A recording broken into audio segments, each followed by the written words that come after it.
الرحمن الرحیم الحمد للہ والصلاة والسلام علی رسول اللہ رب اشرح لی صدری ویسر لی امری واحلل عقدۃ من لسانی یفقهوا قولی. السلام علیکم ورحمۃ اللہ وبرکاتہ. وعلیکم السلام ورحمۃ اللہ وبرکاتہ. فہم القرآن آسان طریقے سے لیسن نمبر 10 میں آپ سب کو ویلکم کہتا ہوں.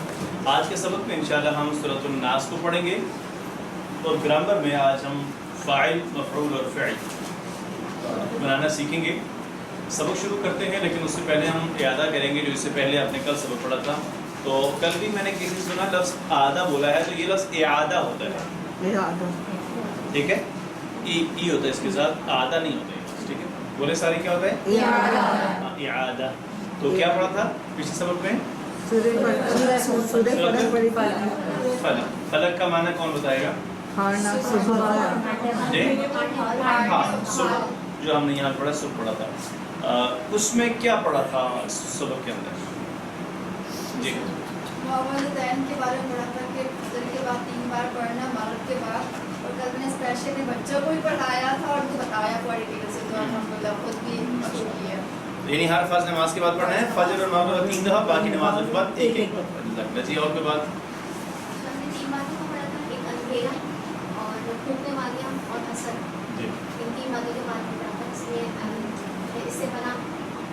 ان 3 شروع سے خاص ان کا نام لے کر کے ہم ان سے پناہ میں آتا ہوں کہ انسان پہلے ایک تو بات ہے کہ ان سے انسان بے خبر ہوتا ہے، انسان کو پتہ نہیں ہوتا ہے کون اس کے اوپر کب کب ایسا کر رہا ہے. جزاک اللہ. جی اور کے بعد جی سر معوذتین پڑھنا سیکھا، پہلے معوذتین پڑھتے تھے، اب جی جزاک اللہ. لفظ اصل میں کیا ہے؟ یہ معوذتین، معوذتین یہ لفظ نہیں ہے. جی اور اچھا میں نے ایک چیز نوٹ کی ہے آپ کی، میں ذرا سبھی کو بتاؤں گا دوران کلاس. مخارج آپ لوگوں کی تجوید ٹھیک نہیں ہے الا ماشاء اللہ، سوائے چند ایک کہ اکثریت یہ ٹھیک نہیں ہے. ہاں ہو سکتا ہے کہ جب میں آپ کو ناظرہ دوں تب تو آپ ٹھیک پڑھیں گے، مجھے یہ اندازہ ہے. شاید آپ کو جب میں ناظرہ دے دوں یہ پڑھیں، لیکن آپ روٹین میں جب یہاں کے خطبہ دیتے ہیں یا اعوذ پڑھتے ہیں، تعوذ پڑھتے ہیں، دیکھیں نا میں نے خود یہ غلط پڑھا جان بوجھ کے اعوذ. ابھی اعوذ میں غلط پڑھ رہا ہوں اعوذ، لیکن یوں جب آپ نارملی پڑھتے ہیں نا تو ظاہر ہے میں نے ابھی آپ کو نارملی پڑھتے دیکھا ہے تو آپ لوگ اکثر ٹھیک نہیں پڑھتے، روانی میں پڑھ جاتے ہیں اردو کی طرح. ہاں وہ اردو کی طرح پڑھتے ہیں بس. اور اس کے لیے میں اکثر ایک بات کہتا ہوں کہ قرآن کریم کو ایسے نہ پڑھیں جیسے ہماری اپنی زبان میں نہ پڑھیں، بلکہ ایسے پڑھیں جیسے اس کو اللہ نے نازل کیا. تو جس طریقے سے اللہ نے نازل کیا ویسے ہی پڑھیں، اور اس کے لیے آپ کو دھیان دینا پڑے گا. جب تک توجہ نہیں دیں گے اس کے بغیر ممکن نہیں ہے. مخارج کا ٹھیک ہونے کا کیا فائدہ ہے کہ جب آپ قرآن پڑھیں روٹین میں تو اس کا یہی نقصان ہے کہ جب ہم اپنی انداز سے نماز جب پڑھتے تو وہاں پر بھی اسی طریقے سے ہم غلط پڑھتے ہوئے، کیونکہ جب تک ہم شعوری طور پہ سوچ سمجھ کر کسی حرف کو ادا نہیں کرتے، اگر اس وقت تک وہ ٹھیک نہیں ہے تو مخرج کے جاننے کا کیا فائدہ ہے کہ زبان فلاں جگہ لگائیں تو فلاں حرف ادا ہوتا ہے، اس کا تو کوئی فائدہ نہیں ہے. تو اس کے لیے بھی آپ سے میں کہوں گا کہ ضرور آپ کوشش کریں، دھیان دیں کہ آپ جس حرف کو ادا کر رہے ہیں وہ ٹھیک ہے بھی یا نہیں.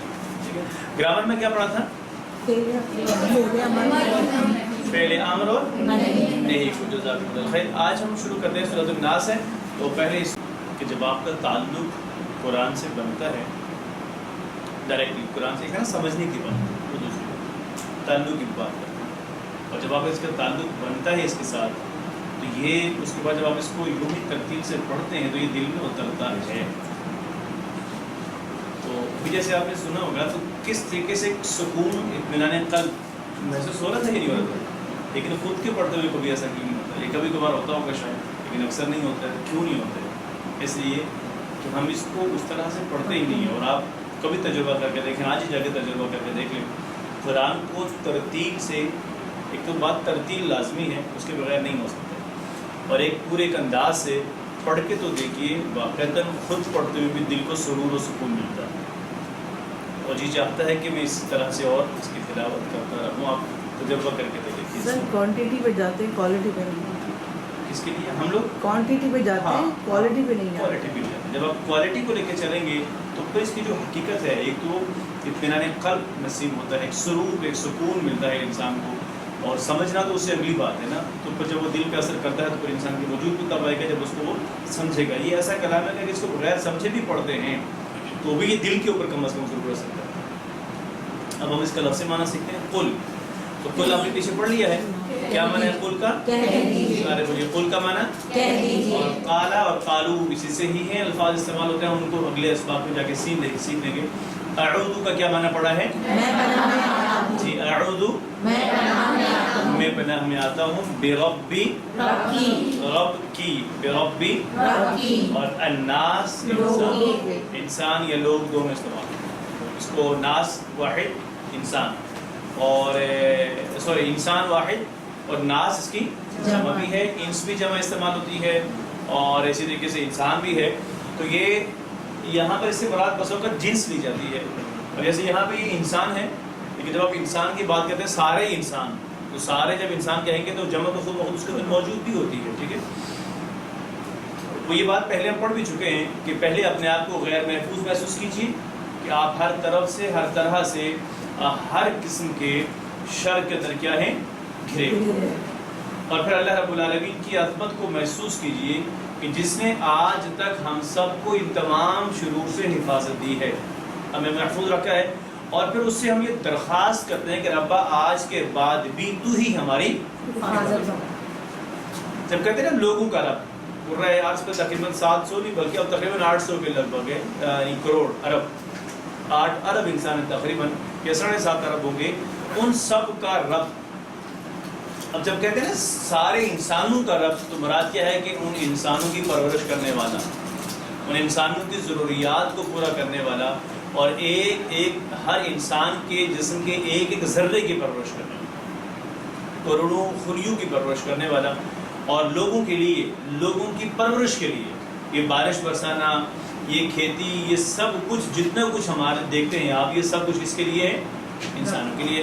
الذی جعل لکم الارض فراشا, ٹھیک ہے. اور اسی طریقے سے آسمان کو چھت بنایا, پھر زمین سے فاخرج به من الثمرات رزقا لکم, زمین سے تمہارے لیے کیا نکالا؟ رزق تمہارے لیے نکالا. اور اس رزق کو نکالنے سے پہلے اللہ نے فرمایا کہ آسمان سے کس کو نازل کیا؟ وانزل من السماء ماء فاخرج به من الثمرات رزقا لکم. تو یہ سب کچھ اللہ نے کس چیز کے لیے انتظام کیا ہے؟ دراصل انسانوں کی پرورش کے لیے کیا ہے, انسانوں کی ضروریات کو پورا کرنے کے لیے یہ سب کچھ ہے. اور پھر سورج اور زمین کی جو گردش کا یہ پورا جو ایک سسٹم ہے, آخر یہ بھی ایسے ہی اللہ تعالیٰ کا کوئی بھی کام جو ہے وہ حکمت کے بغیر, حکمت سے خالی نہیں ہوتا ہے. یہ جو کچھ بھی ہے, زمین اگر گردش کر رہی ہے, سورج گردش کر رہا ہے, یہ سب کچھ جو کچھ بھی ہو رہا ہے نا, اس کے پیچھے بھی کوئی حکمت ہے. اور میں کہتا ہوں اور کہوں گا کہ اس کے پیچھے بھی ان انسانوں کے لیے ہی فوائد ہے. اور یہ جو موسم کا گرم ہونا اور سرد ہونا ہے, دراصل یہ بھی کس کے لیے اس میں فائدہ ہے؟ انسانوں ہی کے لیے ہے. اور پھر اسی طریقے سے یہ تمام تر چیزوں کا جو انتظام کیا اللہ تعالیٰ نے انسان کی پرورش کے لیے کیا ہے, اور سب کا خیال رکھنے والا, اور ہر ایک شخص کے جسم کے ایک ذرے کی پرورش کرنے والا, میری پرورش کرنے والا. اس سے بڑی اور کیا بات ہو سکتی ہے؟ لیکن اس کے باوجود آج کل اگر ہم دیکھیں تو معاشرے کے اندر اکثریت ایسے ہی ہے کہ پریشان بھی ہیں. تو پرورش کے معاملے میں اولاد پریشان ہے, والدین ہیں, وہ سوچتے ہیں میرے بچوں کا مستقبل کیا ہوگا. اور حالانکہ اصل مستقبل جو ہے, جو حقیقی مستقبل ہے, جس کے بارے میں شاید ہم بہت کم سوچتے ہیں, اور وہ ہماری آخرت, ہماری جنت ہے, اس کے لیے ہم کتنے فکر مند ہوتے ہیں. تو یہ اس سے تو انسان کو بالکل بے فکر ہو جانا چاہیے, کیونکہ میری پرورش کرنے والا ہے ہی.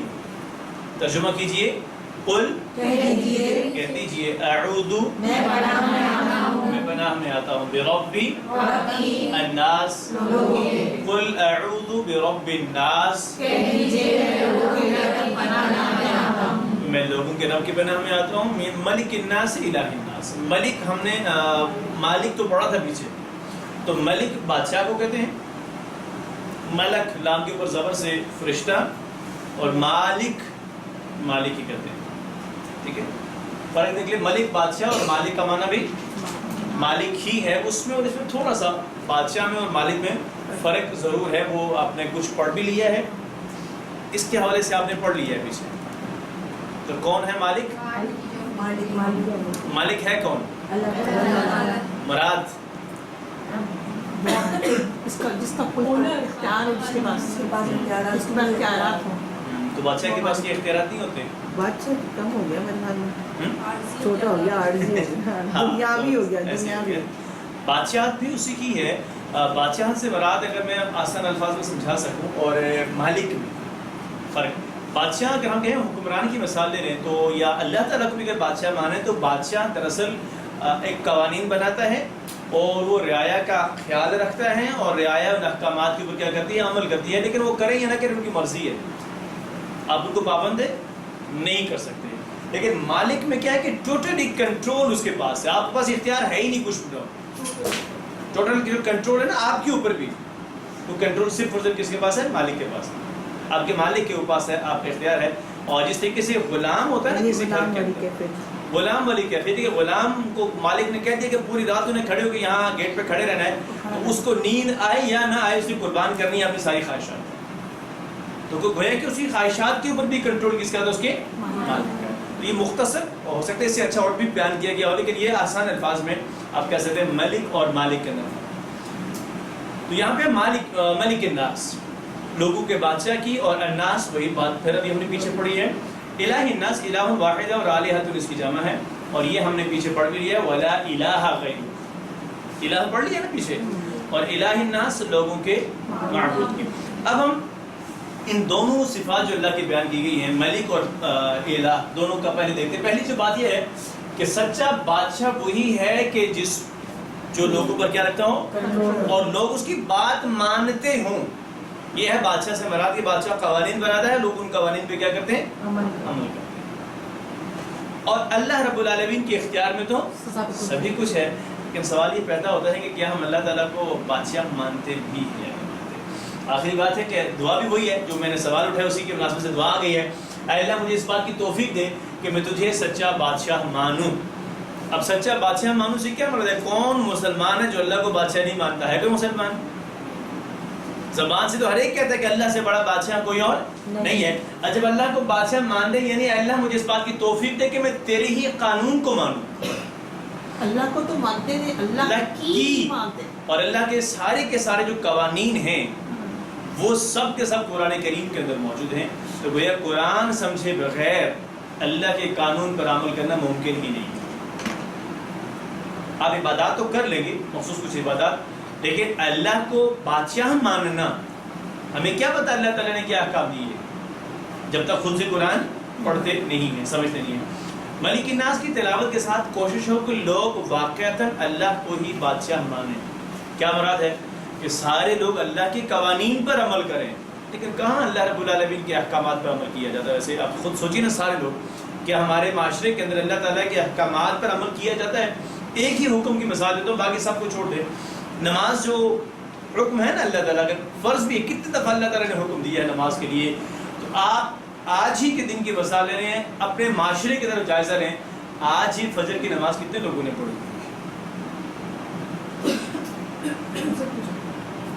ایک موازنہ کر رہا ہوں, نہیں آپ سے نہیں, ایک معاشرے کی بات دے رہا ہوں, مثال دے رہا ہوں. معاشرے کے اندر اکثریت ایسی ہے کہ جو فجر کی نماز نہیں پڑھتی. تو پھر اللہ کے قانون کو نہیں مانا, ہم نے اپنی خواہش اور اپنی مرضی کی بات کو مانا ہے. اور یہ ہم کیسے کریں گے؟ لوگوں کو کیسے اللہ کے احکامات کی طرف بلائیں گے؟ جس طریقے سے نبی مکرم صلی اللہ علیہ وسلم نے کیا ہے, اور وہ ہے ادعو الی سبیل ربک بالحکمۃ والموعظۃ الحسنہ. حکمت کے ساتھ کہ کب کیا کیسے کہنا ہے, میں نے کب کہنا ہے, کیا کہنا ہے اور کیسے کہنا ہے, جس کے نتائج بہترین آئے مجھے. اور اچھے انداز بیان کے ساتھ ساتھ دوسری, ایک تو ہے نا حکمت, تو دوسری اچھے انداز بیان, الفاظ کا چناؤ. اب اچھے انداز بیان سے تبلیغ کریں گے تو اس کا اور نتیجہ ہونا ہے. اور اس کی ساری تفصیل قرآن کریم کے اندر اور سنت رسول صلی اللہ علیہ وسلم کے اندر موجود ہے, سیرت طیبہ کے اندر موجود ہے. لیکن اگر تھوڑا سا آپ جائزہ لیں نا, آج معاشرے کے اندر بھی یہ بات ہے کہ سب سے کم علم اگر ہے معاشرے کے اندر, قرآن کا اور سنت کا علم اس وقت سب سے کم ہے. باقی علوم تو ہوں گے لیکن قرآن اور سنت کا علم سب سے کم ہے, جو کہ ہر شخص کے لیے ضروری ہے, جو کہ ہر شخص کی, مثلا یہ میری ذات کے لیے ضروری ہے. اس لیے بہت پیارا ایک فکرہ مجھے بہت پسند آیا کسی شخص سے, کہ بھوکا مرنا یا بھوکا مرنا جہالت کی موت مرنے سے بہتر ہے. ایک شخص بھوکا مر رہا ہے, یہ کوئی بڑی بات نہیں ہے بھوکا مرنا, لیکن ایک شخص جہالت کی موت مر رہا ہے, یہ بہت بڑی بات. کیونکہ جاہل انسان کو کوئی پتہ نہیں ہے کہ اس کی زندگی کا مقصد کیا ہے, وہ دنیا میں کیوں آیا ہے, اس نے اللہ کو نہیں پہچانا, اس نے اللہ کی بات کو نہیں مانا, وہ نافرمانی کے اندر مر گیا جاہل شخص. آج ہم ایک چیز میں دیکھتا ہوں کہ معاشرے کے اندر ایک چیز کے اوپر ہمارا بہت زیادہ زور ہے, اچھی بات ہے، میں اس کا انکار نہیں کرتا لوگوں کو سپورٹ کرنے کے لحاظ سے، لیکن اس سے کئی زیادہ ضروری ہے لوگوں کو درست بات اور علم اور یہ قرآن کا علم اور حدیث کا علم پہنچانا۔ اس کے لیے میں نے اور آپ نے کوشش کرنی ہے، اور میں آپ سبھی سے کہوں گا آپ سب ہر ایک اپنے اپنے طور پر قرآن کی ترویج اور قرآن کو دوسرے لوگوں تک پہنچانے کی کوشش کریں۔ کریکٹر ایجوکیشن فاؤنڈیشن الحمدللہ اللہ تعالیٰ سے ہم دعا کرتے ہیں کہ بالخصوص محترم محمود احمد صاحب کو اللہ زندگی عطا کرے اور ان کی زندگی میں برکت عطا کرے، اور جو ایک شخص وہ ان کے دل کی یہ تڑپ ہے اور انہوں نے کہا یہ خواب ہے، اور کہتے ہیں حقیقت میں خواب وہی ہوتا ہے جو آپ جاگتی آنکھوں سے دیکھتے ہیں، وہی اصل خواب ہے، اور انسان اسی خواب کی تعبیر یا اسی کی تکمیل کے لیے کوشش کرتا ہے، اور ان کی بھی یہی خواہش اور خواب ہے کہ ہم نے وہ ایک تو کھویا ہوا مقام حاصل کرنا ہے وہ قرآن کے ذریعے، اور ہر فرد تک ہم نے اس قرآن کی تعلیم کو پہنچانا ہے۔ یہ ایک پلیٹ فارم ہمارے پاس ہے، آپ اس سے ہٹ کے کسی اور پلیٹ فارم کے تحت کرنا چاہتے ہیں کر لیجیے، صرف ایک یہی پلیٹ فارم نہیں ہے، لیکن اس کام کو زندگی کا مشن بنا لیں بس، کہ میں نے قرآن کی تعلیم کو دوسرے لوگوں تک پہنچانا ہے، اور تاکہ کل قیامت کے دن اگر کہیں اللہ رب العالمین پوچھ لیں کہ میرے قرآن کے اوپر کام کرنے والے کون تھے، کم از کم کیا کس حد تک ہے، کر کیسا سکا ہوں، یہ علیحدہ بات ہے، قرآن کی تعلیم کے اندر قرآن کو دوسرے لوگوں تک پہنچانے والوں کے اندر میرا نام تو شامل ہوگا کم از کم۔ اگر اللہ کہتے ہیں کہ وہ کون لوگ ہیں جو کہ میرے قرآن کی خاطر کام کر رہے تھے، اس کے لیے جو لوگ اٹھیں گے کم از کم ان کے صف میں میرا نام تو ہوگا۔ اس کے لیے زندگی کا یہی ایک مقصد اور مشن بنا لیں کہ میں نے قرآن ہی، بس سب کچھ میرا قرآن ہی ہے، اور جو اللہ سے دعا کرتے گئے اللہ قرآن کو میرے دل کے لیے باہر یا نور بنا دے، میری آنکھوں کا نور بنا دے، میری زندگی کو بنا دے، اور اللہم ارحمنا بالقرآن وادخلنا الجنت بالقرآن، یہ ساری جو دعائیں کرتے ہیں اس کے لیے کوشش کریں کہ اس قرآن کو حقیقی طور پر آپ اس کے لیے ایسا بن جائیں، اس کے لیے کوشش کریں پھر خود اور لوگ اس سے ضرور۔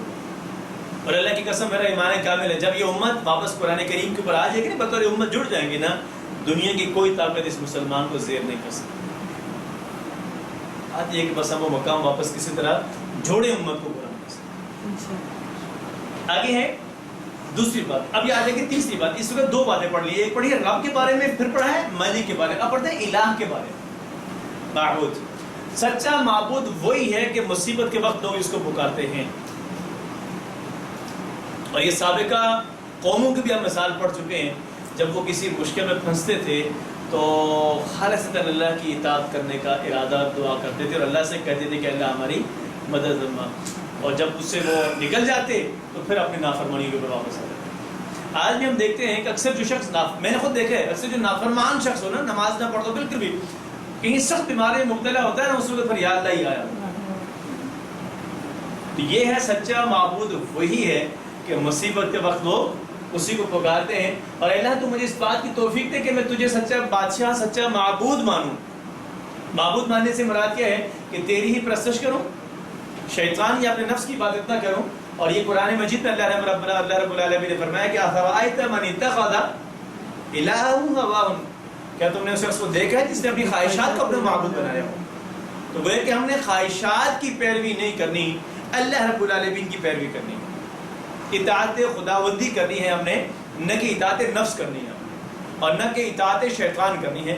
ہم نے خالصتاً اطاعت کرنی ہے تو اللہ رب العالمین ہی کی کرنی ہے، لیکن وہ کیسے ممکن ہے اگر آپ کو قرآن سمجھ میں نہیں آتا؟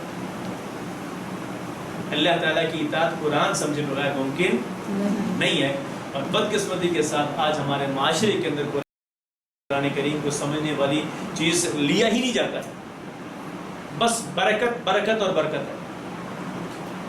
تو قرآن میں انکار نہیں کرتا، پڑھنے کا ثواب اپنی جگہ پر، میں اس کا انکار نہیں کر رہا ہوں، لیکن مقصد یہ نہیں ہے، مقصد یہ ہے کہ اس کو سمجھا جائے اور اس کے مطابق اپنی زندگی کو گزارا جائے۔ اور آج ہمارے یہاں اکثر کہتے ہیں، یہ بات بھی کہہ دیتے ہیں قرآن کے حوالے سے کہ چلیے پڑھنے کا ثواب ہے، اور جس کو اٹک اٹک کر پڑھتا ہے اس کے لیے دوہرا اجر ہے۔ ہاں وہ دوہرا اجر ضرور ہے اٹک اٹک کر پڑھنے والے کے لیے، لیکن وہ میرے اور آپ کے لیے نہیں ہے، یہ بات یاد رکھیں۔ وہ دوہرا اجر میرے اور آپ کے لیے نہیں، میرے اور آپ کے لیے نقصان ہے، گناہ ہے اس کا، اس لیے کہ ایک شخص وہ ہے کہ جو پڑھنا لکھنا جانتا ہی نہیں ہے، مربع جو علوم عصریہ ہے نا، ایک شخص وہ پڑھنا ہی نہیں جانتا ہے، وہ ایک اس کے اندر پڑھنے کی صلاحیت نہیں ہے، اسے سیکھا ہی نہیں ہے، اس شخص کے لیے دوہرا اجر ہے۔ اور جو بالکل نہیں پڑھنا جانتا وہ صرف اگر انگلی بھی پھیرتا ہے اور اس کی تصدیق کرتا ہے تو اس کے لیے بھی تو اجر ہے نا. لیکن ایک شخص ایم کام کر سکتا ہے, بی کام کر سکتا ہے, انٹر کر سکتا ہے, او لیول زے لیول سب کچھ کر سکتا ہے, پھر بھی اگر اس کو قرآن دیکھ کے پڑھنا نہیں آتا تو ایسے شخص کے لیے دوہرا اجر نہیں ہے. یہ یاد رکھیں. اس شخص کے اندر صلاحیت ہے سیکھنے کی ہے یا نہیں ہے؟ اسباب بھی ہیں سیکھنے کے, صلاحیت بھی ہے, اسباب بھی ہیں, پھر بھی نہیں سیکھتا تو اس کا کیا مطلب ہے؟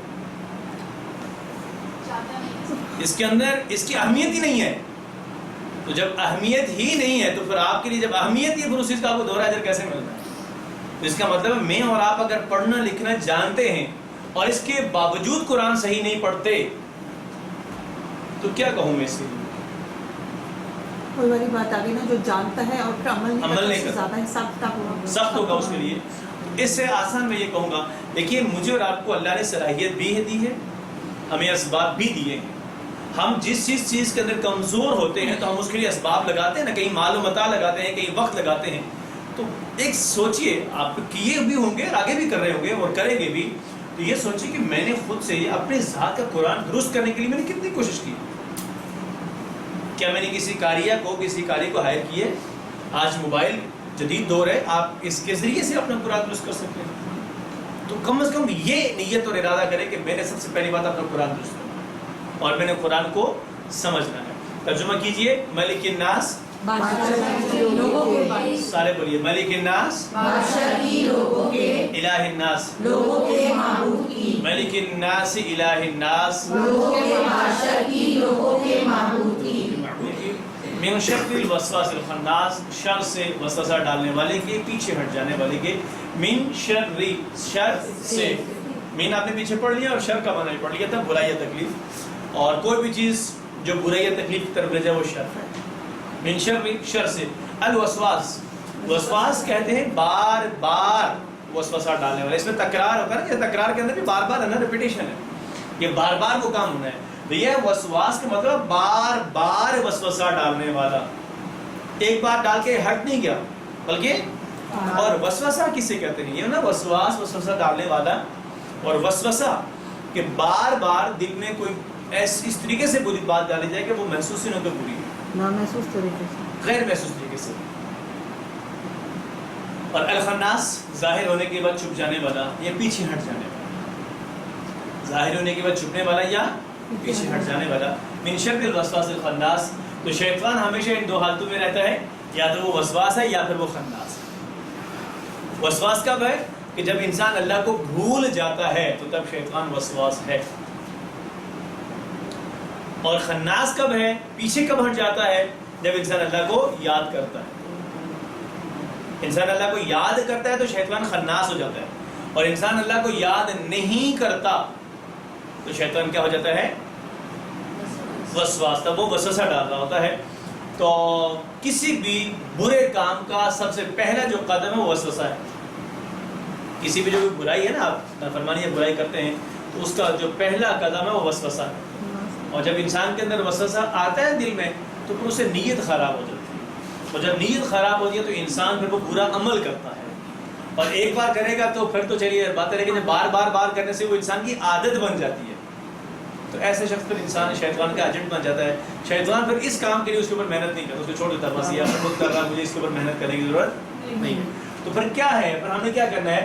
جب پہلے قدم پہ ہی ہمیں کوئی وسوسہ آ جائے یا نیت خراب ہو رہی ہو, ہم اسی وقت اعوذ باللہ من الشیطان الرجیم پڑھ لیں تاکہ ہم یہاں تک پہنچ ہی نہ سکیں. عمل سے پہلے ہی آپ اعوذ باللہ پڑھ کے تو دیکھیے, اور ایک چیز اپنے دماغ میں آپ ڈال دیں, آپ 90% برائیوں سے بچ جائیں گے. صرف ایک کام آپ کر لیں بس, جب بھی گناہ کر رہے ہوں اس وقت یہ سوچیں کہ اس وقت اللہ مجھے دیکھ رہا ہے. میں اگلا بات یہی کہنے لگا, بالکل یہی. دوسری بات یہ ہے, گناہ کرتے وقت یہ سوچیے کہ اگر اسی وقت موت کا فرشتہ آ گیا تو میں کیا کروں. اور جو شخص جس حالت میں زندگی گزارتا ہے اسی حالت میں اسے موت آتی ہے, اور اسی حالت میں کل وہ دوبارہ اٹھایا جائے گا. بس اس بات کو ذہن میں رکھیے, کسی کی غیبت کر رہے ہیں اگر تو سوچیے کہ اسی وقت اگر موت کا فرشتہ آ گیا تو میں کیا کروں. کہیں جھوٹ بولا جا رہا ہے تو سوچیے اگر اسی وقت موت کا فرشتہ آ گیا تو میں کیا کروں. اگر گانے سن رہے ہیں تو معمول ہوتا ہے لوگوں کا سننا. سوچیے کہ اسی وقت اگر موت کا فرشتہ آ گیا تو میں کروں گی کیا؟ میں کیسے اسے کہوں گی مجھے توبہ کرنا چاہیے؟ سر دنیا سے رغبت ہی ختم ہو جائے گی, ہو گئی ہے ویسے. اسی میں یہی اب دیکھیں نا, اگر آپ نے تھوڑا سا قرآن کے ساتھ جڑے, یا اس کورس میں بھی ہم نے کتنے لیسنس لیے ہیں, آج لیسن نمبر 10 ہے. آپ کہتے ہیں کہ خود بخود آپ کی دنیا سے رغبت کیا ہوتی جا رہی ہے؟ ختم ہوتی جا رہی ہے. تو اس کی وجہ یہی ہے نا کہ قرآن سے دوری کی وجہ سے یہ تھا, یا قرآن کی سمجھ نہ ہونے کی وجہ سے تھا. اور جو انسان اسے جڑتا ہے اس کی پھر اصل مقصد بات کیا ہو جاتی ہے کہ اس کی ترجیحات بدل جاتی ہے. وہ میں نے شاید آپ کی کلاس میں مثال دی تھی قرآن کا راستہ کتاب سے, شاید میں نے دی ہوگی, کہ جب انسان قرآن سے تعلق بنا لیتا ہے نا تو پھر اس کی سب کچھ بدل جاتا ہے. اس کی سوچنے کا انداز پہلے جیسا نہیں رہتا, اس کی ترجیحات بدل جاتی ہیں, اس کے کام کرنے کا انداز بدل جاتا ہے. تو یہ سارا دراصل قرآن کا اعجاز ہے, رہن سہن ہر چیز سب کچھ بدل جاتی ہے. سب سے اصل چیز ترجیحات. سر بچوں کے قصے میں آپ نے بتایا کہ طارق بن زید کا, محمد بن قاسم کا کیسے مسلمان ہوا, قائم کا قصہ, تو باتوں کا انداز ہی بدل جاتا ہے. ہر چیز انسان اس کا بدل جاتی ہے. اسی لیے تو ہم کہتے ہیں کہ بس قرآن سے تعلق بنائیے تو صحیح ذرا. اور وہ جو اگر آپ نے نا صحابہ کرام کی مثال دیکھنا چاہتے ہیں, جو پہلی بات میں نے کہی ہے نا, آج تعلق بنانے سے پھر دل میں اترتا ہے اور پھر اس کا اثر ہوتا ہے. صحابہ کرام میں سے کہ میں ایک ہی شخص کی مثال دیتا ہوں, صرف ایک شخص کی بات, کیونکہ چلو پھر آپ پڑھ لیجئے گا. حضرت عمر فاروق رضی اللہ تعالیٰ عنہ نے کیا قرآن کو سمجھ کر اسلام قبول کیا تھا؟ صرف سنا. کیا اللہ کی توحید جان کر اسلام قبول کیا تھا؟ کیا نبی علیہ السلام کی دعوت کے نتیجے میں اسلام قبول کیا تھا؟ وہ قرآن کو سن کے, تو قرآن جب انہوں نے سنا تو ان کے دل پہ اس نے اثر کیا. اور حالانکہ گھر سے کس ارادے سے نکلے تھے؟ میں آج اس قصے کو ختم کر دیتا نعوذ باللہ من ذالک. کسی نے کہا پہلے گھر کی تو خبر لے لو. تو جب آئے صرف سنا قرآن, اس سننے کا نتیجہ یہ ہو کہ اس نے ان کے دل پر اثر کیا, اور جس کا نتیجہ یہ ہو کہ ان کی زندگی کی بہاریں ہی بدل گئی. تو یہ ہے پہلا کام, کم از کم آپ قرآن سے تعلق کو بنائیں. آپ سے سب کی دعا بھی ہوتی ہے کہ حضرت عمر یا ابو جہل میں سے کوئی ایک مسلمان ہوتا ہے. بالکل ایسے اسلام کی تقویر کے لیے ہم کہہ سکتے ہیں, اس سے بڑی اور کیا بات نہیں. تو مقصد یہی ہے کہنے کا کہ جب بھی کبھی گناہ کر رہے ہوں یا گناہ کی طرف دل مائل ہو تو فوراً سوچیے اللہ مجھے دیکھ رہا ہے. اور دوسری بات کہ اگر اسی وقت مجھے موت کا فرشتہ آ گیا تو میں کیا کروں گا. اور ایک چیز میں نے بہت زیادہ نوٹ کی ہے, اور اللہ ہم سب کی بخشش کرے اور اللہ ہمیں معاف فرمائے. اکثر میں دیکھتا ہوں گاڑیوں کے اندر نا ہمیشہ گانے لگے, اور یہاں شاید کم ہوتا ہوگا لیکن کشمیر کے اندر یہ بہت زیادہ ہوتا ہے. اور جب وہ گاڑی ایکسیڈنٹ ہو جاتی ہے انسان اسی حالت میں مر جاتا ہے. کتنے لوگ ایکسیڈنٹ ہوتے ہوئے مرتے ہیں, تو وہ کہ آخری وقت انہیں کیا نصیب ہوا. جو آپ زندگی میں کریں گے وہی آپ کو آپ کی آخری وقت آپ کی زبان پر آتے. اس لیے کوشش کریں آپ لوگ اس گانے سے بھی بچیں. اور آگے آپ انشاءاللہ حدیث جب ان کے بارے میں پڑھ لیں گے پھر خود اندازہ ہو جائے گا یہ کس قدر کس درجے کا یہ گناہ ہے. شیطان کے حملوں کا احساس کیجیے اور دل سے پناہ مانگیے, اور اللہ کے ذکر کی اہمیت کو محسوس کریں, کیونکہ جب آپ اللہ کا ذکر کرتے ہیں, اللہ کو یاد کرتے ہیں, تو شیطان خناس ہو جاتا ہے, وسواس نہیں رہتا, پر وہ وسوسہ نہیں ڈال رہا ہوتا ہے, وہ پیچھے ہٹ جاتا ہے. اور ترجمہ کر لیجیے اس کا, پہلے پھر آگے چلتے ہیں. من شر الوسواس الخناس, پیچھے ہٹ جانے والے کے, من شر الوسواس الخناس, وسوسہ ڈالنے والے اور پیچھے ہٹ جانے والے کے شر سے. الذی یوسوس فی صدور الناس. الذی کا معنی ہے جو, کیا معنی ہے الذی؟ اور اس کی جمع ہے الذین, جو کہ آپ نے سورہ فاتحہ میں پڑھی. الذی وہ جو, الذین وہ سب جو, یا وہ لوگ جو, ٹھیک ہے. یوسوس کا معنی ہے وہ وسوسہ ڈالتا ہے. ویسے سوچے اس کا اشارہ کر سکتے ہیں آپ لوگ, یوسوس کو کریں,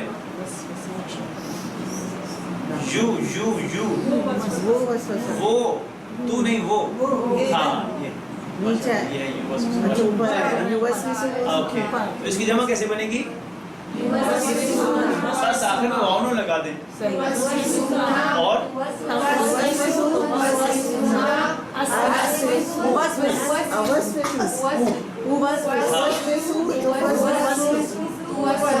یہ انشاءاللہ ہم کم از کم آپ کو زیادہ نہیں تو 15 سے 20 اسباق کے 15 اسباق کے بعد پڑھائیں گے یہ کون سا پیٹرن ہے. لفظ بھی نہیں چڑھا, لیکن وہ اصل میں وہ سین اور واو اکٹھے اکٹھے دے نا دو دفعہ. تو اس سے مراد یہ ہے کہ آپ کو ٹی پی آئی کی وجہ سے اور علامات پہچاننے کی وجہ سے جو چیز نہیں پڑھی وہ بھی ابھی سمجھ آئے. اب دیکھیے سمجھنے میں کیا ہوتا ہے, لفظ پہچان جائیں یہ غائب. اب دیکھیں توسوس سے مراد کیا ہے, واحد مذکر مخاطب ہے. اچھا اب آپ ترجمہ خود کریں گے. یوسوسو کا کیا معنی ہے؟ یوسوسونا، توسوسو، توسوسونا، اوسوسو، نوسوسو. سمجھنے میں اور کیا ہوتا ہے؟ یہی ہوتا ہے کہ آپ کو اس کا ترجمہ آ جائے اور آپ یہ سمجھیں کہ اس کون سے زمانے کی بات ہے. جو چیز نہیں بھی پڑھی وہ بھی آپ کو آتی ہے اور اس کی وجہ ٹپ یہی ہے، جو ٹپ ہے اس کو وجہ سے. ٹھیک ہے. اور وسواس وسوسہ ڈالنے والا، فی کا معنی ہے میں، صدر کہتے ہیں سینے کو، صدر میں نہیں، صدر کا لفظی معنی سینے، دل نہیں ہے. دل اصل میں قلب کو کہتے ہیں، قلب کی جمع ہے قلوب، دل. اور صدر کہتے ہیں سینے کو، لیکن یہاں پہ فی صدور ہے، اس سے مراد دل ہے. کیونکہ سینے میں کیا ہے؟ دل ہے. دل ہے. یہاں پہ پھر قلوب بھی تو آ سکتا ہے نا. بس یہ اللہ کی حکمت ہے. اور کچھ شاید اس کا جواب آگے آگے چلے گا، کچھ جواب اس کا آگے آگے چلے گا. ٹھیک ہے. اور الناس، لوگوں کے. ناس اور انسان جو ہے نا یہ تقریباً 300 مرتبہ قرآن کریم کے اندر استعمال ہوا. تو کل 600 صفحات ہیں، تو 600 میں سے 300 دفعہ تو یہی آ گیا ہے. وہ کہ ہر 2 میں سے 1 صفحے پر یہ بہت زیادہ استعمال ہوا ہے. چلیے جی، اب ہم اس میں سے دیکھتے ہیں اسباق. پہلی بات ہے کہ شیطان کوشش کرتا ہے کہ سینے میں وسوسہ ڈالنے کی. سے مراد کیا ہے کہ جیسے سینہ جو وہ دل کا آنگن ہے، صحن ہے نا. تو چور جب صحن میں آتا ہے، چور اگر گھر میں لوگ سوئے ہوئے ہوں تو چوری کر جاتا ہے نا. لیکن صحن میں جب آیا تو گھر میں لوگ اندر باتیں کر رہے ہو تو چوری کرتا ہے. ایک ہے نا ڈاکو، وہ علیحدہ بات ہے، وہ تو لوٹ مار کے چلے جاتے ہیں، اس کو چھوڑ میں چور کی بات کرتا ہوں. اگر آپ گھر میں جاگ رہے ہوں یا تو چھپ کے بیٹھے گا، سونے کا انتظار کرے گا، یا بھاگ جائے گا. یہی مراد ہے. یہ چور جو شیطان ہے، یہ جب سینے میں آتا ہے تو ذرا سینہ دل کا کیا ہے؟ آنگن ہے. اور اگر دل اللہ کی یاد سے جاگتا ہے، اللہ کا یاد کرتا ہے، تو شیطان پھر وسوسہ نہیں ڈالتا، پیچھے ہٹ جاتا ہے، خناس ہو جاتا ہے، پیچھے ہٹ کے بیٹھ جاتا ہے.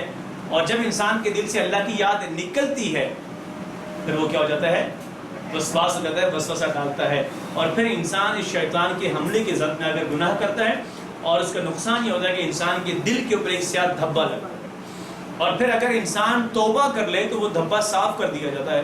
اور اگر توبہ نہیں کرتا پھر گناہ کرتا ہے تو وہ اور زیادہ دھبا لگنا شروع ہو جاتا ہے. اور پھر یوں ہی انسان جب گناہ کرتا جاتا ہے تو قرآن کریم کے اندر لفظ استعمال ہے کلا بل ران علی قلوبہم.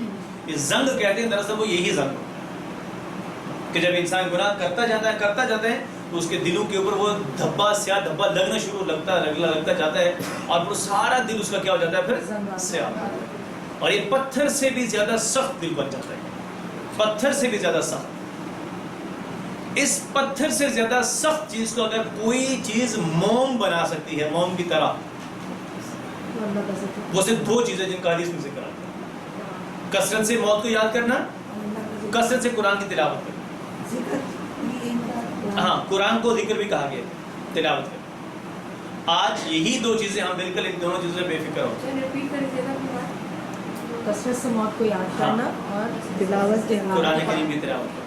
اور نبی صلی اللہ علیہ وسلم نے فرمایا بھی ہے لذتوں کو کاٹ دینے والی چیز موت کو کثرت سے یاد کیجیے. حدیث مبارک ہے. سوچئے، دیکھیں نا، اکثر اگر میں اپنے ذاتی گھر کا مشاہدہ سنا، کبھی کبھار کہتے ہیں جیسے مرنا ہے، اللہ یہ کرے، پہلے تک بیٹھے تو وہی کیا کرے، استغفر اللہ، اللہ نہ کرے ایسا. یہ حقیقت ہے، میں کچھ بھی کر لوں، اس گزرگاہ سے، اس جگہ سے میں نے بھی گزرنا ہے، میری ماں نے گزرنا ہے. سے سب ڈرتے ہیں، حالانکہ یہ تو ہم نے ہر شخص سے ہم اس حقیقت سے منہ موڑنے کی کوشش کرتے ہیں. لیکن میری بہنوں، اس میں سے ہر ایک نے، آج کسی اور کا نمبر تک ہو سکتا ہے میرا ہوگا، آپ میں سے بھی کسی کا ہوگا. اس میں تو کوئی استغفر اللہ کہنے والی بات نہیں ہے. استغفر اللہ اس پہ کریں کہ جو گناہ کر چکے ہیں زندگی کے اندر، اور کوئی پتہ نہیں کس کی زندگی کا آخری لمحہ کون سا، کسی کی کوئی خبر نہیں. اس لیے اس سے پہلے اپنے اللہ کو راضی کر لیں اور اپنے گناہوں پر استغفار کر لیں اور اپنے دل کو بھی صاف ستھرا کر کے چلے جائیں جنت کے اندر. اور قرآن ایسی چیز ہے کہ شفاء لما فی الصدور ہے. صدر کے اندر سینہ دل ہے، اور دل کی تمام تر بیماریوں کی کیا یہ شفا ہے. اور اس کو صدر بھی کہا گیا ہے، اس کی بھی ساری بیماریوں کی کیا یہ شفا ہے. ترجمہ کیجئے الذی، جو سارے بولیے الذی جو یوسوس فی صدور الناس، الذی یوسوس فی صدور الناس، جو لوگوں کے دلوں میں وسوسہ وسوسہ ڈالتا ہے من الجنۃ والناس، وہ جنوں اور انسانوں میں سے. من کا معنی کیا ہے؟ سے. اور جنہ جنوں میں سے ہے، اور والناس اور انسانوں میں سے ہے. جنات کا تو چلے ہمیں پتہ ہے، تو انسانی وسواس کون؟ ہر وہ دوست، ہر وہ محفل، ہر وہ پارٹی، ہر وہ گروپ جہاں پر اسلام کے بارے میں شکوک و شبہات والی باتیں پھیلائی جائیں، وہ انسانوں میں سے وسواس ہے.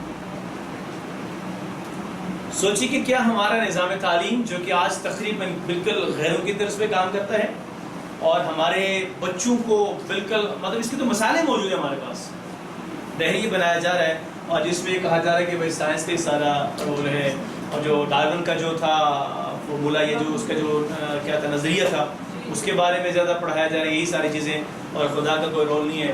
اور معاشیات کے میدان میں آپ کو ہزاروں نہیں بلکہ آج کل تو سسٹم ہی سارا وہی ہے جو کہتے ہیں کہ سود کے بغیر نظام ہی نہیں چل سکتا. اور ود ڈیو رسپیکٹ ہمارے سابقہ صدر صاحب یہی کہہ رہے تھے کہ جناب علماء کرام کوئی سود کے معاملے میں کوئی راستہ نکالیں.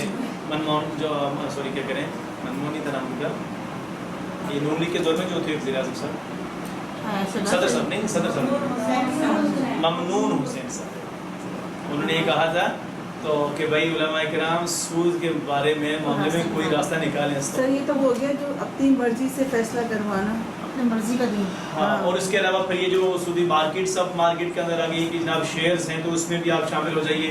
اللہ ہم سب کو محفوظ رکھے. اور بالخصوص میں میڈیا کا اکثر، سبھی نہیں، اکثر اس طرح کے جو اسلامی اقدار کے اوپر حملہ کرتے ہیں، شاید آپ نے اس چیز کو اس طریقے سے دیکھیں گے تو آپ کو نظر آئے گا.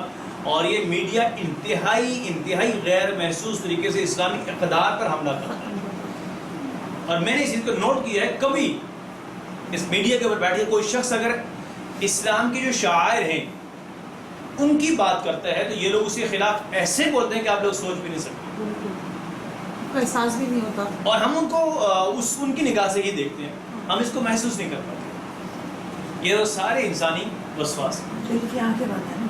اصل بات یہ ہے، دل کی آنکھیں بند ہیں اور دل کے اندر عقل نہیں رہی ہماری.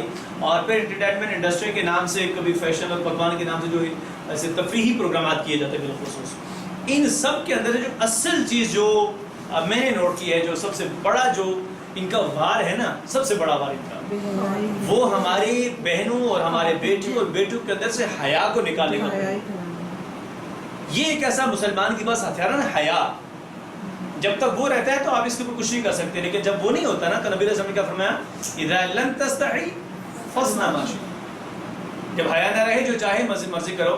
اور اذا فاتک الحیاء فافعل ما شئت، جب حیا فوت ہو جائے جو چاہے مرضی کرو. تو یہ سب اسی کے پیچھے لگے ہوئے، وہ حیا کے پہلو کو نکالیں گے. سر فیشن کے نام پہ تباہ و برباد کرنا سب سے زیادہ اسی ہے، وہی ہے. اور خیر چلیے، یہ موضوع بھی لمبا ہے اور ٹائم بھی ہمارے پاس بہت کم ہے، تو اگر میں صرف ایک ہی چھوٹی سی مثال دے کے، ذرا آپ، ہمارا واسطہ بہت کم ہے اور آپ لوگوں کا زیادہ شاید ہوتا ہوگا، جب بھی آپ ٹی وی لگاتے ہیں، جتنے بھی، یہ کبھی کبھار جب ہم میچ دیکھتے ہیں تو اس پہ زیادہ اتفاق ہوتا ہے، تو تب مشاہدہ ہوتا ہے. جتنے بھی ٹی وی پروگرامس چلتے ہیں اس کے اندر جب بھی کوئی کسی کا یہ اشتہار چلتا ہے، آپ سے اس اشتہار کو دیکھ لیں. میں یہ بات کہہ سکتا ہوں کہ شاید کئی اشتہارات ایسے ہوتے ہیں کہ انسان فیملی کے ساتھ بیٹھ کر اس اشتہار کو بھی نہیں دیکھ سکتا، اور سے بغیر پورا ہی نہیں ہوتا. اللہ ہم سب کو محفوظ رکھیں. اور اب ہم اس حدیث مبارکہ کی عظمت کو اور اس صورتوں کی عظمت کو اور صورتوں کی اہمیت کا اندازہ لگا سکتے ہیں. یعنی معوذتین کی، کہ حضرت عقبہ بن عامر رضی اللہ تعالیٰ عنہ کہتے ہیں کہ رسول اللہ صلی اللہ علیہ وسلم نے فرمایا، ایک روز مجھ سے فرمایا کہ تمہیں کچھ پتہ ہے کہ آج اب مجھ پر کیسی آیات نازل ہوئی ہیں؟ وہ بے مثل ہیں، یعنی ان کی کوئی مثال نہیں ہے. اور وہ سورۃ الفلق اور سورہ ناس، دونوں کے حوالے سے ایک چھوٹا سا نقطہ میں آپ سمجھ لیں. سورۃ الفلق کے اندر اللہ تعالیٰ کی ایک صفت کا ذکر ہوا ہے، قل اعوذ برب الفلق، رب کا، اور 3 شرور کا ذکر ہوا، 3 شرور کا، نفثات غاسق، نفثات حاسق، 3 شرور کا. ہاں، ایک صفت کا اور 3 شرور کا ذکر ہوا سورہ فلق کے اندر. لیکن سورہ ناس کے اندر اللہ تعالیٰ کی 3 صفات کا ذکر ہوا اور 1 شر کا ذکر ہوا. 3 صفات، رب، ملک، الہ، اور شر کون سا تھا؟ وسوسہ. رب، ملک اور الہ، 3 صفات ہے اور شر 1 ہے، وسوسہ.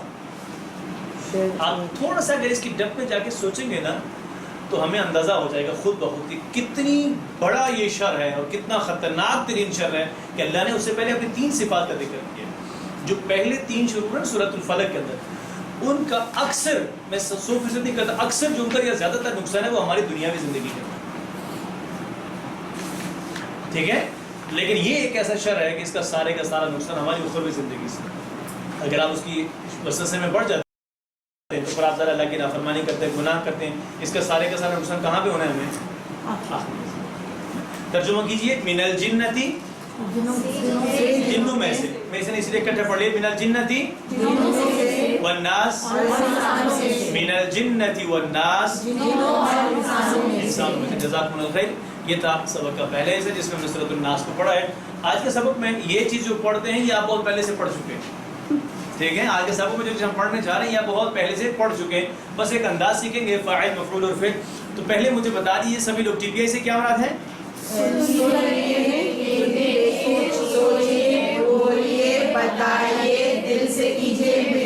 جزاکم اللہ خیر.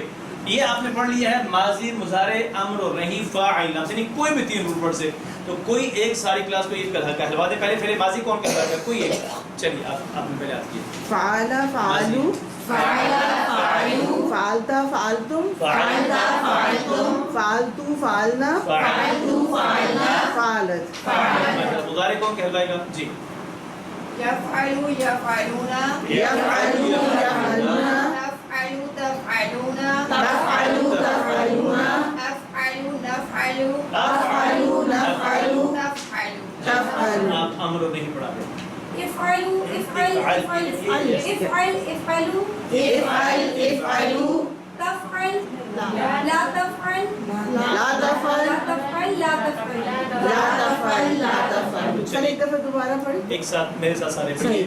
فعل فعلوا، فعل فعلو، فعلت فعلتم، فعلت فعلتم، ماضی ہے، فعلت فعلنا، فعلتو فعلنا، فعلت. فعلت. يفعل يفعلون، يفعل يفعلون، تفعل تفعلون، تفعل تفعلون، أفعل نفعل، أفعل نفعل، تفعل. تفعل.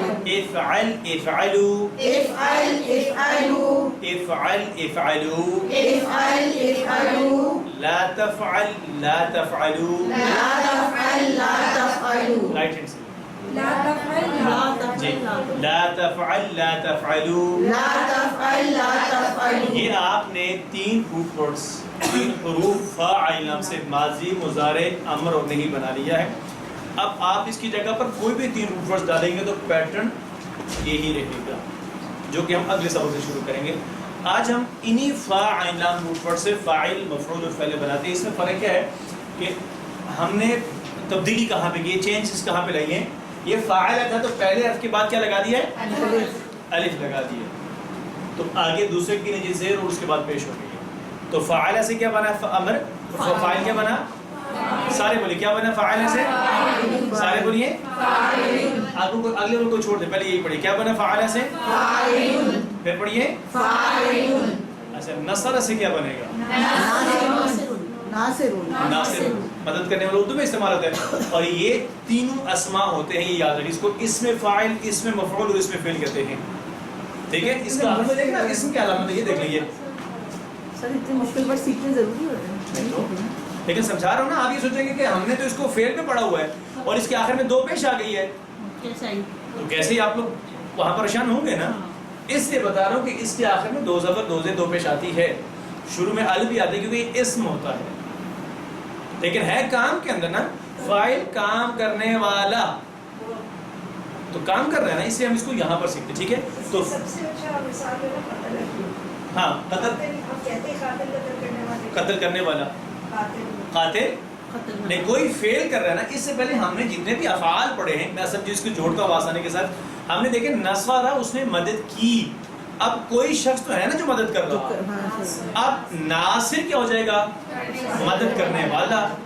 اس لیے ہم ان کو اس میں فاعل، یعنی وہ یہ خود ہے جو کر ہاں رہا یہ ہے. خود کرنے والا، مطلب کام یہ کر رہا ہے، کام یہ شخص کر رہا ہے.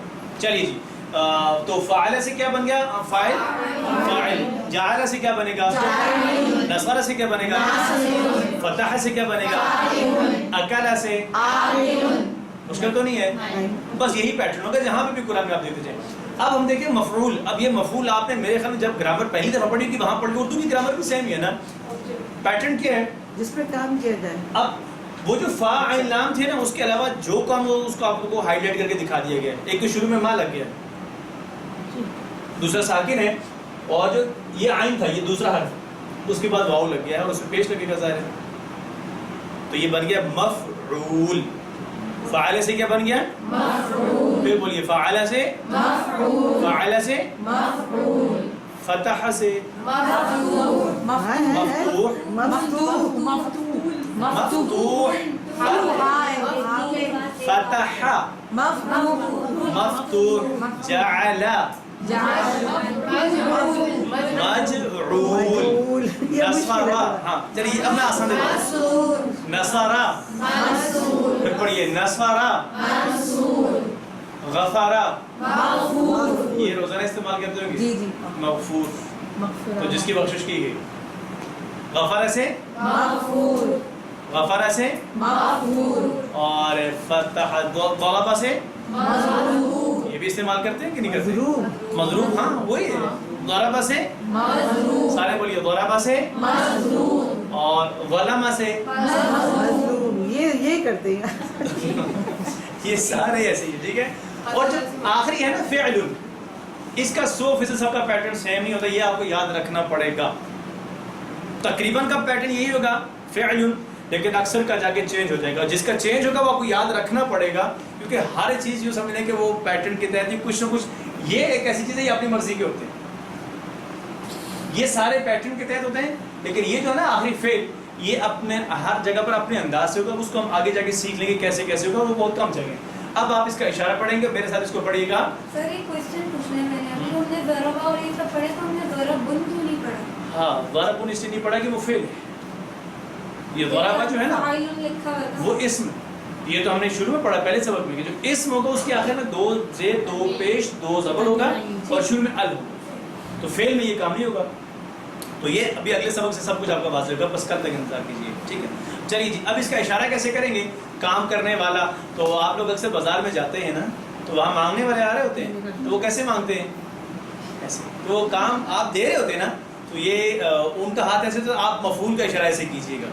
آپ دیتے کیسے ان کو؟ ایسے دیتے, تو فاعل کا اشارہ ایسے کرنا ہے.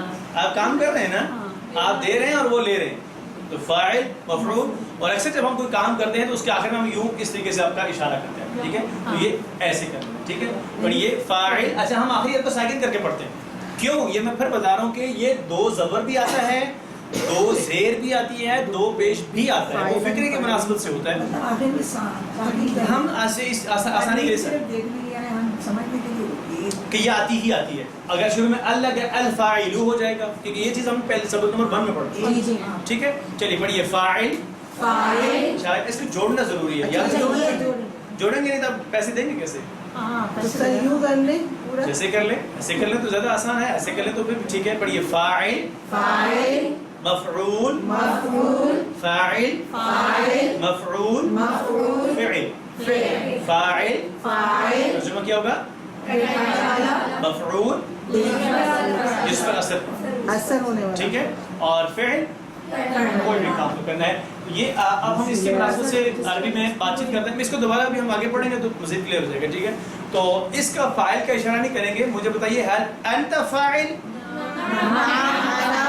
وہ دوسرے سبق کے ڈائلاگ انت انا. ٹھیک ہے چلیے, اور هل انتم فاعلون؟